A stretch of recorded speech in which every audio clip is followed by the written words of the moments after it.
What's up guys, this is T-Ball and I am back with another video. Before I start, if you guys hit that like button and subscribe for more NBA, Brooklyn Nets, and Jeremy Lin videos, your support is greatly appreciated as we are trying to hit 1,000 subscribers by the end of this year. So if you're not subbed, be sure to hit that sub button as your support is greatly appreciated. So tonight we're going to be going over Jeremy Lin and the Brooklyn Nets lost to the Washington Wizards. They lost by a score of 129 to 108.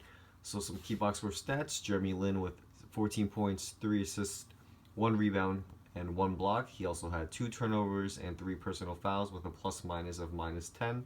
He played only 20 minutes tonight as he didn't play in the fourth quarter as the game was a blowout by then.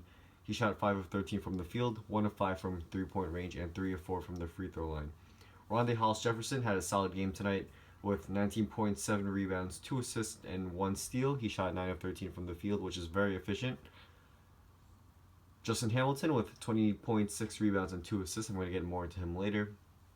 Isaiah Whitehead with 10 points off the bench. R.G. Goodwin with 10 points and 3 assists. And K.J. McDaniels with 10 points, 2 rebounds, 1 assist, 1 steal, and 1 block. So a quick recap for tonight's game.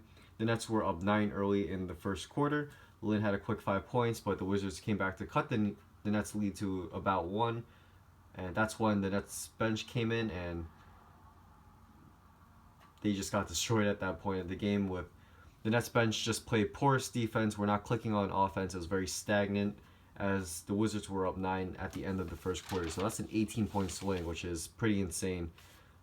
So Kenny decided to start the starters in the second quarter as the starters just fell behind even more. The bench came back in with about 5 minutes of playing time. They had a little more energy than the starters, but still, they still fell behind, and the Nets were down by 21 points at the end of the first half. The Wizards and the Nets traded buckets in the majority of the third quarter. The Nets came out with more energy, but couldn't get stops. They cut the lead to 14 multiple times throughout the third quarter, and once in the fourth, I want to say. But they just couldn't get stops. Guys like Bradley Beal were getting buckets. Brandon Jennings had a night. He had 18 and 9 tonight, so good for him. I do not like his game though. He's a very ISO player. He tries to showboat. He tries to make these fancy plays when it's just not a good look on his game from a guy who likes to watch team basketball. Jennings is much more of an ISO flashy player who likes to get his stats and his own, and he seems like a me first type of player. So that's just my opinion and thoughts on him, but that's besides the point. So in the fourth quarter, the Nets bench played the entirety of the game. The starters did not come back in. Brook Lopez didn't come back in. Jeremy Lin did not come back in, as I said before, and eventually, or by that time, it was a blowout. So the Nets' bad defense and bench in the first half was the main reason for this loss, in my opinion. The Nets' defense was terrible. They allowed Wall and Jennings to do whatever they want in the paint. This does include Jeremy Lin. I'll get more to him later. He didn't play too great of defense tonight on Wall and Jennings. The Nets bench also came out with no energy in the first quarter, and I think that was one of the main reasons why the Nets lost, because once the starters came back in, they were down 9 after having about a 1-point lead in the first quarter. So it kind of downs the mood of the starters as they're trying to play catch up now to make up for the Nets bench's struggles and losing the lead. So that was basically a huge momentum swing for the Wizards in the first quarter, as they would not lose the lead for the rest of the game. And being down 9 at the end of the first quarter, it's not the end of the world, but after being up by 9 points and then being down by 9 points, it's a very huge swing, and it really just it puts a handicap on the Nets' momentum and their confidence in themselves. So let me just see. Yeah, I like what Kenny did in bringing the starters back to start the second quarter. The Wizards starters feasted on the Nets bench as the Wizards starters played the majority of the first quarter. I want to say John Wall played about 11 minutes in the first quarter, and he had his way against Dinwiddie and Whitehead. But Kenny probably thought that the Nets starters would basically have their own field day against the Wizards bench. If you guys didn't know, the Wizards bench is not known as a great bench overall. They're not good at offense or defense. I want to say they're in the bottom 10 in both offensive and defensive efficiency. But the Wizards bench has improved with guys like Bojan Bogdanovic, who was on the Nets, being traded to them, and also getting Ian Mahimi, who's a great defender, back in the lineup after he missed about 50 games to start the season. So yeah, so the Wizards bench, they feasted on the Nets starters. Jennings, as I said before, he was just having a field day in his ISO game, trying to make these fancy plays, fancy passes, but it did work for him tonight. It doesn't work every night, as I really just don't like Jennings. If you guys couldn't tell already, I'm glad the Nets didn't sign him this offseason, but that's another story.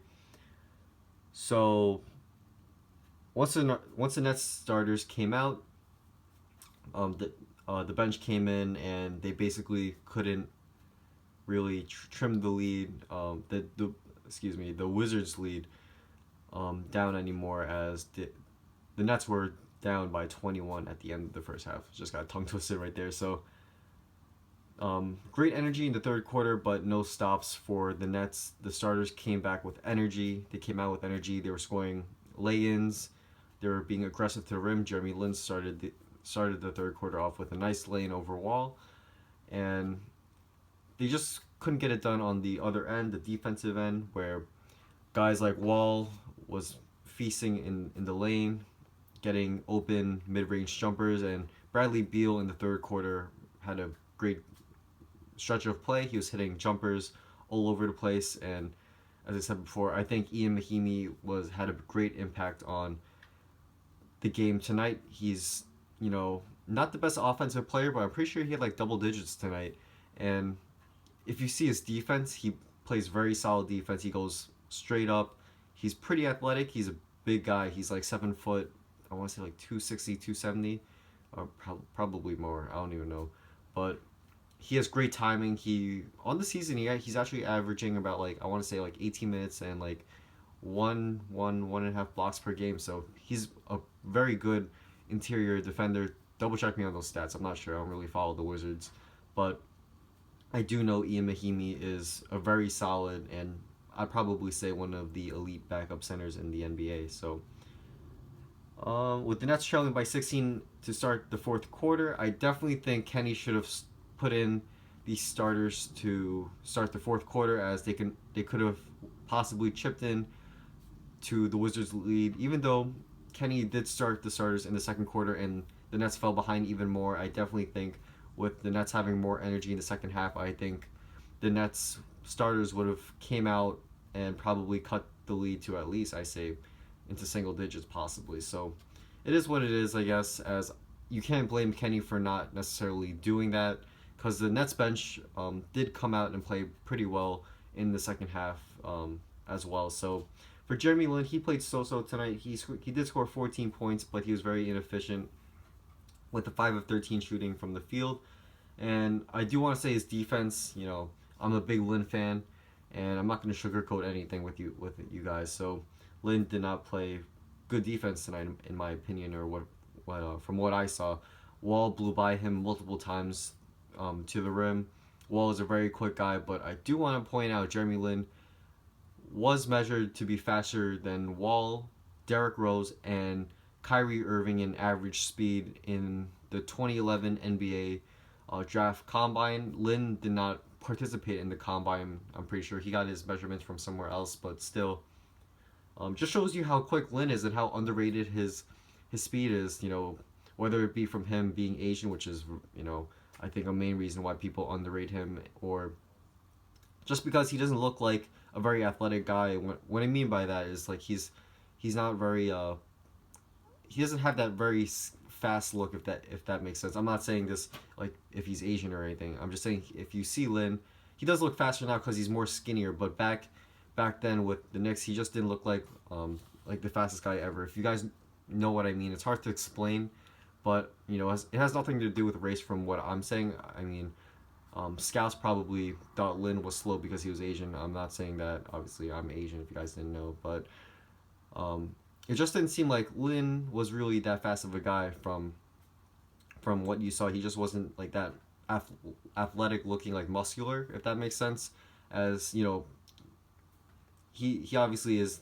I think he just got a little bit more muscular and probably did lose a little bit of weight um, this season, as I think Lin definitely looks a little faster and skinnier to at least when he started the next season. He looked very quick and on point. But yeah, I don't want to get too much into this, but yeah, Lin's basically a very quick player, and Wall is a quick player as well. But tonight, with Lin not being at 100%, he's still at around, I'd say, 70 to 80%.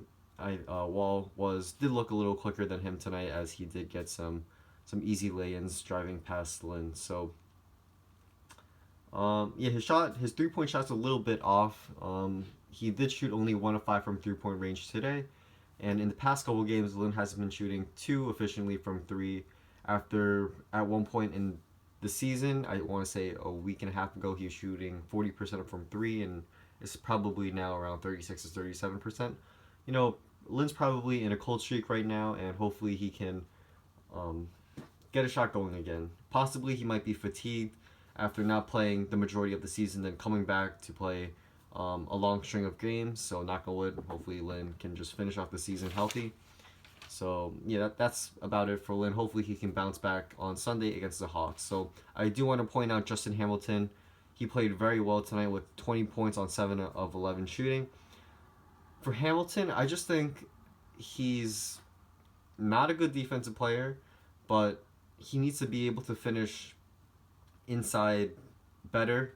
He needs to be more, assertive when he has the ball, trying to be aggressive going to the rim, trying to dunk the ball, as he does seem to be kind of soft from what I see. But I definitely think he is a very good shooter, and I definitely think he just lost his confidence after his whole contact lens issue. I think that's what it was, where he had like migraines from wearing the wrong contacts. His shot was off. It was like a huge story about it. But with bad play the past couple weeks, I think Hamilton was out of the rotation, and I think he just lost confidence in his shot and his play. But tonight, getting 23 minutes of playing time, he scored 20 points, and hopefully he'll keep scoring at a very efficient and high rate, and hopefully he'll keep it going. I want to say Archie Goodwin. He had some good offense today. He's very good at driving to the rim, but his defensive is just terrible. He can't stay in front of the guy, and he gets blown past a lot of times as well. So I definitely think Goodwin should get another second 10-day contract, but we'll see. I did like KJ McDaniels. He did have 5 personal fouls, so he's kind of foul prone, but this was just one game, obviously, but he had some dumb fouls in tonight's game, but he was solid overall. He showed a little bit of his jumper. He had a nice dribble, long 2 jumper at one point of the game, and he's very athletic. He had a nice dunk, and I definitely think he's a keeper for the Nets to try to develop. So that's a wrap. This is more of a longer video, as I have a little more time on my hands tonight. So thanks for watching. Be sure to leave a like if you enjoyed. Comment your reaction to tonight's game down below.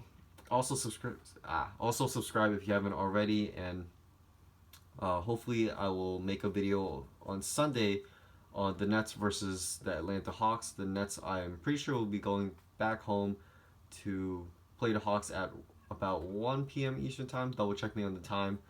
So it's gonna be more of an early game, so expect an earlier video. So once again, thanks for watching, and I will see you guys soon. Peace.